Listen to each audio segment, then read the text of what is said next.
ಹೊಸ ವರ್ಷದ ಹೊಸ್ತಿಲಿನಲ್ಲಿ ಬೆಂಗಳೂರಿನಲ್ಲಿ ಬಿಗ್ ಆಪರೇಷನ್ ನಡೆದಿದೆ. ಪ್ರತಿ ಬಾರಿಯೂ ಕೂಡ ಹೊಸ ವರ್ಷದ ಸೆಲೆಬ್ರೇಷನ್ ಅಂತ ಹೇಳಿ ಬಂದಾಗ ಡ್ರಗ್ಸ್ ಅವ್ಯಾಹತವಾಗಿ ಬೆಂಗಳೂರಿನಲ್ಲಿ ಸರಬರಾಜು ಆಗುತ್ತೆ ಅನ್ನುವಂಥದ್ರ ಬಗ್ಗೆ ಇಂಟೆಲ್ ಇದ್ದಂತಹ ಪೊಲೀಸರು ಒಂದು ಭರ್ಜರಿ ಬೇಟೆಯಾಡಿದ್ದಾರೆ. ಅದು ಕೂಡ ANTF ನಿಂದ ನಡೆದಿರುವಂತಹ ಒಂದು ಅತಿ ದೊಡ್ಡ operation.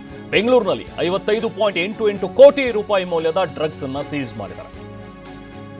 Aunty narcotics task force ನಿಂದ ANTF ನಿಂದ ನಡೆದಿರುವಂತಹ ಒಂದು ದಾಳಿ. ಇದು ಡ್ರಗ್ಸ್ ಫ್ಯಾಕ್ಟರಿಯನ್ನು ಸೀಸ್ ಮಾಡಿದ್ದಾರೆ. ಮಹಾರಾಷ್ಟ್ರ ಮಾದಕ ವಸ್ತು ನಿಗ್ರಹ ದಳ ಇದು ANTF 55.88 ಲಕ್ಷ ರೂಪಾಯಿ ಮೌಲ್ಯದ ಮಾದಕ ವಸ್ತುಗಳನ್ನ ಜಪ್ತಿ ಮಾಡಿದ್ದಾರೆ. ಇದರಲ್ಲಿ MD ಸಿಂಥೆಟಿಕ್ಸ್ ಅನ್ನುವಂಥ ಡ್ರಗ್ಸ್ ಅನ್ನ ಇಲ್ಲಿ ತಯಾರು ಮಾಡ್ತಾ ಇದ್ರು ಅನ್ನುವಂಥದ್ರ ಬಗ್ಗೆ ಖಚಿತತೆಯನ್ನ ಅರಿತಂತಹ ಪೊಲೀಸರು ಬಂದು ಇಲ್ಲಿ ದಾಳಿಯನ್ನು ನಡೆಸಿದ್ರು. ANTF ನ ಆಫೀಸರ್ಸ್ ಭರ್ಜರಿ ಕಾರ್ಯಾಚರಣೆಯನ್ನು ಮಾಡಿದ್ದಾರೆ. ಹೊಸ ವರ್ಷದ ಹೊಸ್ತಿಲಲ್ಲೇ 4 ಜನರನ್ನ ಬಂಧಿಸಿದ್ದಾರೆ. ಡ್ರಗ್ ಪೆಡ್ಲರ್ಗಳೆಲ್ಲ ಬೆಂಗಳೂರಿನಲ್ಲಿ ಡ್ರಗ್ಸ್ ಫ್ಯಾಕ್ಟರಿಗಳೇ ಇವೆ.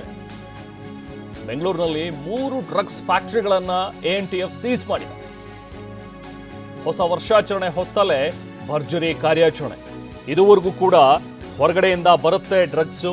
ಪೆಡ್ಲರ್ಗಳು ತುಂಬಾ ಜನ ಇದ್ದಾರೆ ಇಲ್ಲಿ, ನೈಜೀರಿಯನ್ಸ್ ಆಗಲಿ ಅಥವಾ ಬೇರೆ ಬೇರೆ ಕಡೆಯಿಂದ ಬಂದಿರುವಂಥವ್ರು ಅಥವಾ ಇಲ್ಲಿರೋರೇನೆ ಎಷ್ಟೋ ಜನ ಡ್ರಗ್ ಪೆಡ್ಲರ್ಗಳಾಗಿದ್ದಾರೆ ಅನ್ನುವಂಥದ್ರ ಬಗ್ಗೆ ಆಗಾಗ್ಗೆ ಸುದ್ದಿಯನ್ನು ನೋಡ್ತಾ ಇರ್ತೀವಿ. ಹಾಗಾಗಿ ರೇಡ್ಸ್ ಆಗ್ತಾ ಇರುತ್ತೆ, ಡ್ರಗ್ಸ್ ಜಪ್ತಿ ಮಾಡ್ಕೊಳ್ತಾ ಇರ್ತಾರೆ. ಬಟ್ ಈ ಒಂದು ಸುದ್ದಿ ಇದೆಯಲ್ಲ, ANTF ಮಾಡಿರುವಂಥ ಒಂದು ರೇಡ್, ಇದು ಯಾರೋ ಡ್ರಗ್ ಪೆಡ್ಲರ್ಗಳ ಮೇಲೆ ಮಾಡಿರುವಂಥ ಒಂದು ದಾಳಿ ಅಲ್ಲ, ಅಥವಾ ಯಾವುದೋ ಒಂದು ರೇವಾ ಪಾರ್ಟಿಯಲ್ಲಿ ನಡೀತಾ ಇತ್ತು ಅಲ್ಲಿ ಎಲ್ಲೋ ಹೋಗಿ ಸೀಸ್ ಮಾಡಿದ್ರು ಅನ್ನುವಂಥದ್ದಲ್ಲ. ಇದು ಒಂದು ಫ್ಯಾಕ್ಟ್ರಿಗಳ ಮೇಲೆ, 3 ಫ್ಯಾಕ್ಟ್ರಿಗಳ ಮೇಲೆ ನಡೆದಿರುವಂಥ ಒಂದು ದಾಳಿ. ಅಂದರೆ ಡ್ರಗ್ಸ್ ಹೊರಗಡೆಯಿಂದ ಏನು ತರಿಸಲ್ಲ, ಈ MD ಸಿಂಥೆಟಿಕ್ ಅನ್ನುವಂಥದ್ದನ್ನು ಇಲ್ಲೇ ತಯಾರು ಮಾಡ್ತಾ ಇದ್ದಾರೆ, ಕೆಮಿಕಲ್ಗಳನ್ನು ಬಳಸಿ, ಬೇರೆ ಬೇರೆ ವಸ್ತುಗಳನ್ನು ಬಳಸಿ ಅನ್ನುವಂಥದ್ದು. ಇದು ಕಳವಳಕಾರಿಯಾದಂಥ ಒಂದು ಬೆಳವಣಿಗೆ. ಯಾಕಂದರೆ ಬೆಂಗಳೂರಿನಲ್ಲಿ ಇದು ಬರೀ 3 ಫ್ಯಾಕ್ಟ್ರಿಗಳೀಗ ಸೀಸ್ ಆಗಿವೆ. ಇಂಥವು ಇನ್ನೂ ಎಷ್ಟು ಫ್ಯಾಕ್ಟ್ರಿಗಳು ಕಾರ್ಯನಿರ್ವಹಿಸ್ತಾ ಇದೆಯೋ ಗೊತ್ತಿಲ್ಲ. ಅದೆಲ್ಲ ಕಡೆನೂ ಕೂಡ ಇವತ್ತು ANTF ದಾಳಿ ನಡೆಸಿ ಸೀಸ್ ಮಾಡುವಂಥ ಒಂದು ಕೆಲಸವನ್ನು ಮಾಡ್ತಾ ಇದ್ದಾರೆ. ಸೊ 26ನೇ ತಾರೀಕು ಕಾರ್ಯಾಚರಣೆ ನಡೆಸಿರುವಂತಹ ಮಹಾರಾಷ್ಟ್ರ ANTF ರಾಜಸ್ಥಾನ ಮೂಲದ ಕಿಂಗ್ ಪಿನ್ಗಳಿಂದ ಡ್ರಗ್ಸ್ ಫ್ಯಾಕ್ಟರಿ ನಡೆಸ್ತಾ ಇರುವಂಥದ್ರ ಬಗ್ಗೆ ಮಾಹಿತಿ ಇತ್ತು.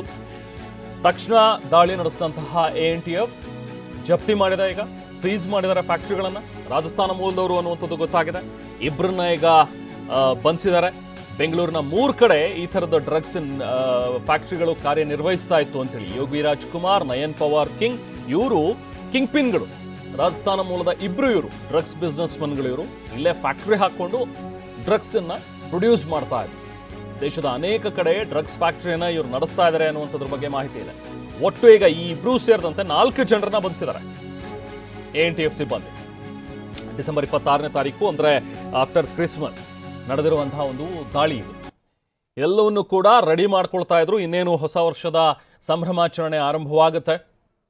ಆ ಒಂದು ಹೊಸ ವರ್ಷದ ಸಂಭ್ರಮಾಚರಣೆಯಲ್ಲಿ ಇದೆಲ್ಲವನ್ನು ಕೂಡ ಡ್ರಗ್ಸನ್ನು ಸರಬರಾಜು ಮಾಡಬೇಕು ಅನ್ನುವಂಥ ಒಂದು ಉದ್ದೇಶದಿಂದ ತಯಾರು ಮಾಡಲಾಗ್ತಾ ಇತ್ತು ಅನ್ನುವಂಥದ್ದನ್ನು ಈಗಾಗಲೇ ANTF ಸಿಬ್ಬಂದಿ ಖಚಿತತೆಯನ್ನು ಅರಿತು ಇಲ್ಲಿಗೆ ಬಂದು ದಾಳಿಯನ್ನು ಮಾಡಿರೋದು.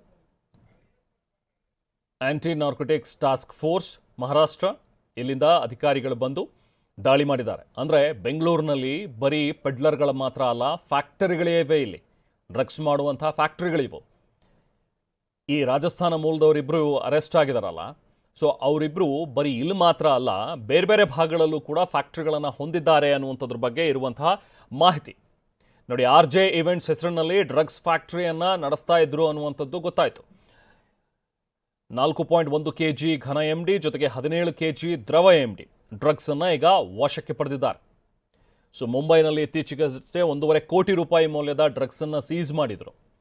ಅಬ್ದುಲ್ಲಾ ಖಾದರ್ ಶೇಖ್ನನ್ನ ಬಂಧಿಸಿದ್ರು ಮಹಾರಾಷ್ಟ್ರ ಪೊಲೀಸರು. ಅವನಿಂದ ಮಾಹಿತಿಯನ್ನು ಪಡ್ಕೊಂಡು ದಾಳಿ ನಡೆಸಿದ್ದಾರೆ. ವಿಚಾರಣೆ ನಂತರ ಬೆಳಗಾವಿಯ ಪ್ರಶಾಂತ್ ಯಲ್ಲಪ್ಪನನ್ನ ಕೂಡ ಬಂಧಿಸಿದ್ರು.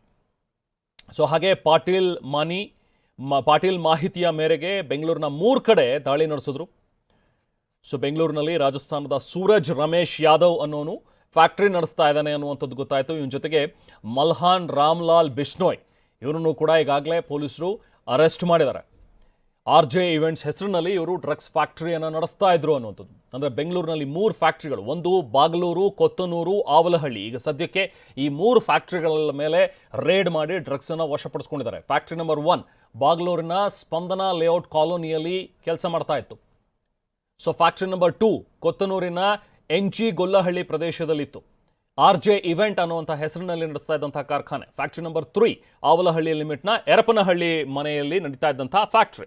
ನಾವು ಪ್ರತಿನಿಧಿ ಪ್ರದೀಪ್ ಮತ್ತಷ್ಟು ಡೀಟೇಲ್ಸ್ ನೀಡ್ತಾರೆ. ಪ್ರದೀಪ್, ನಿಜಕ್ಕೂ ಒಂದು ಕಳವಳಕಾರಿಯಾದಂತಹ ಬೆಳವಣಿಗೆ ಏನಂತ ಹೇಳಿದ್ರೆ, ಇದುವರೆಗೂ ಕೂಡ ಡ್ರಗ್ ಪೆಡ್ಲರ್ಗಳಿದ್ದಾರೆ, ಅವರು ತುಂಬಾ ಬೇರೆ ಬೇರೆ ಕಡೆಯಿಂದ ಡ್ರಗ್ಸ್ ಅನ್ನ ತರ್ತಾರೆ, ಬೆಂಗಳೂರಿನಲ್ಲಿ ಸರಬರಾಜು ಮಾಡ್ತಾ ಇದ್ದಾರೆ, ಯಂಗ್ಸ್ಟರ್ಸ್ ಗಳನ್ನ ಹಾಳು ಮಾಡ್ತಾ ಇದ್ದಾರೆ ಅನ್ನುವಂಥದ್ರ ಬಗ್ಗೆ ಇದ್ದಂತ ಸುದ್ದಿ ಅಲ್ಲಲ್ಲಿ ರೇಡ್ ಆಗ್ತಾ ಇತ್ತು. ಬಟ್ ಇಲ್ಲಿ ಫ್ಯಾಕ್ಟ್ರಿಗಳೇ ಇವೆ, ಹೊರಗಡೆಯಿಂದ ತರಿಸೋದೇನು ಬೇಕಾಗಿಲ್ಲ, ಇಲ್ಲೇ ಕೂತ್ಕೊಂಡು ಇಲ್ಲೇ ಫ್ಯಾಕ್ಟ್ರಿಗಳಲ್ಲಿ ಅವ್ಯಾಹತವಾಗಿ ಡ್ರಗ್ಸ್ ಅನ್ನ ರೆಡಿ ಮಾಡಿಕೊಂಡು ಸಪ್ಲೈ ಮಾಡ್ತಾ ಇದ್ದಾರೆ ಅನ್ನುವಂಥ ಒಂದು ವಿಚಾರ. ಬಹುಶಃ ಈ 3 ಮಾತ್ರ ಅಲ್ಲ ಅನ್ಸುತ್ತೆ, ಇನ್ನೂ ಬೇರೆ ಬೇರೆ ಭಾಗಗಳಲ್ಲೂ ಕೂಡ ಈ ಡ್ರಗ್ಸ್ ಫ್ಯಾಕ್ಟ್ರಿಗಳು ಇರುವಂತಹ ಉದಾಹರಣೆಗಳು ಇರಬಹುದು. ಹಾಗಾದ್ರೆ ಪ್ರದೀಪ್, ಎಲ್ಲರ ಮೇಲೂ ಕೂಡ ರೇಡ್ ಆಗುವಂತಹ ಅವಶ್ಯಕತೆ ಇದೆ ಈಗ.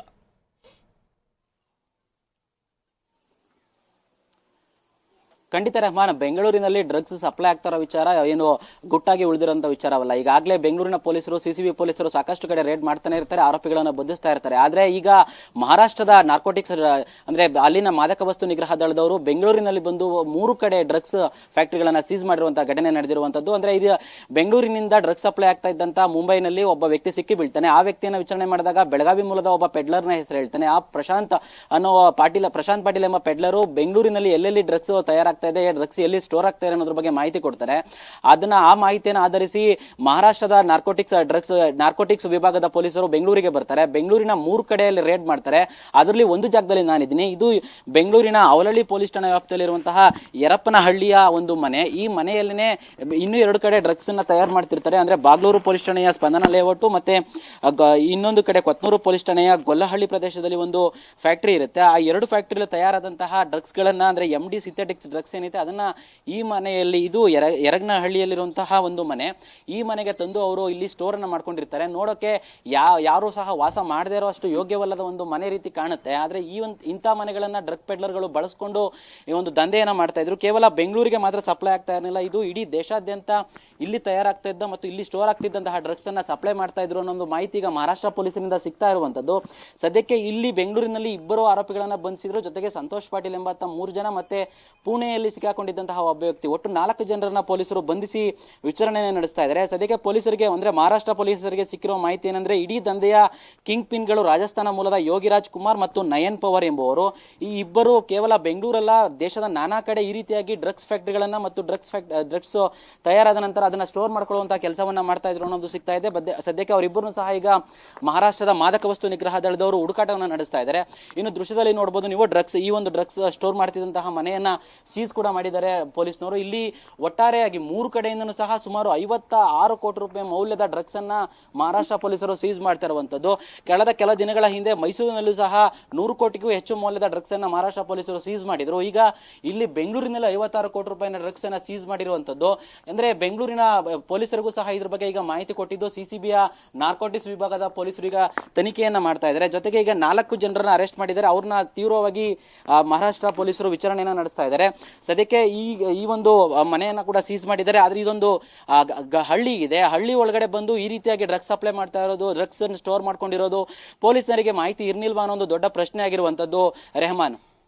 Okay, thank you Pradeep.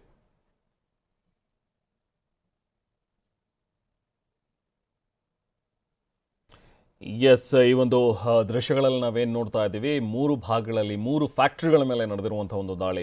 Pradeep ಕೂಡ ಅದನ್ನು ಎಕ್ಸ್ಪ್ಲೈನ್ ಮಾಡ್ತಾ ಇದ್ರು. ಒಂದು ಕಡೆ ಮನೆಯಲ್ಲೇ ಒಂದು ಸ್ಮಾಲ್ ಫ್ಯಾಕ್ಟ್ರಿ ರೀತಿಯಲ್ಲಿ ಸೆಟಪ್ ಮಾಡಿಕೊಂಡು ಇಲ್ಲಿ ಡ್ರಗ್ಸನ್ನು ಪ್ರಿಪೇರ್ ಮಾಡ್ತಾ ಇದ್ರು ಅನ್ನುವಂಥ ಒಂದು ವಿಚಾರ ಗೊತ್ತಾದಾಗ ಹೋಗಿ ರೇಡ್ ಮಾಡಿ ಈಗ 3 ಫ್ಯಾಕ್ಟ್ರಿಗಳನ್ನು ಸೀಸ್ ಮಾಡಿದ್ದಾರೆ.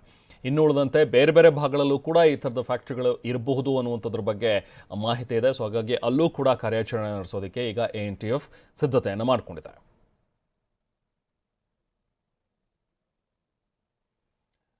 ಸೊ ಇದು ಸದ್ಯಕ್ಕೆ ಈಗ ನಮ್ಮ ಪ್ರತಿನಿಧಿ ಪ್ರದೀಪ್ ಅದೇ ಜಾಗದಲ್ಲಿ ಏನಿದಾರಲ್ಲ, ಆವಲಹಳ್ಳಿಯ ಒಂದು ಫ್ಯಾಕ್ಟ್ರಿಯ ಒಂದು ಮನೆ, ಅಲ್ಲಿ ನಡೆದಂಥ ಒಂದು ರೇಡ್, ಈ ಒಂದು ಲೈವ್ ವಿಜುವಲ್ಸನ್ನು ನೀವೇನು ನೋಡ್ತಾ ಇದ್ದೀರಿ. ಸದ್ಯಕ್ಕೆ ಈಗ ಅಲ್ಲಿಗೆ ದಾಳಿ ಮಾಡಿದಂಥ ANTF ಸಿಬ್ಬಂದಿ ಅಲ್ಲಿದ್ದಂಥ ಕೆಲವೊಂದಷ್ಟು ವಸ್ತುಗಳನ್ನು ಈಗಾಗಲೇ ವಶಪಡಿಸ್ಕೊಂಡಿದ್ದಾರೆ. ಇದರಲ್ಲಿ ಡ್ರಗ್ಸ್ ತಯಾರಿಸೋದಕ್ಕೆ ಬಳಸ್ತಾ ಇದ್ದಂತಹ ಮಟೀರಿಯಲ್ಗಳು, ಜೊತೆಗೆ ಡ್ರಗ್ಸ್ ಆಲ್ರೆಡಿ ರೆಡಿಯಾಗಿದ್ದಂತಹ ಡ್ರಗ್ಸ್, ಇದೆಲ್ಲವನ್ನೂ ಕೂಡ ವಶಪಡಿಸ್ಕೊಂಡಿದ್ದಾರೆ.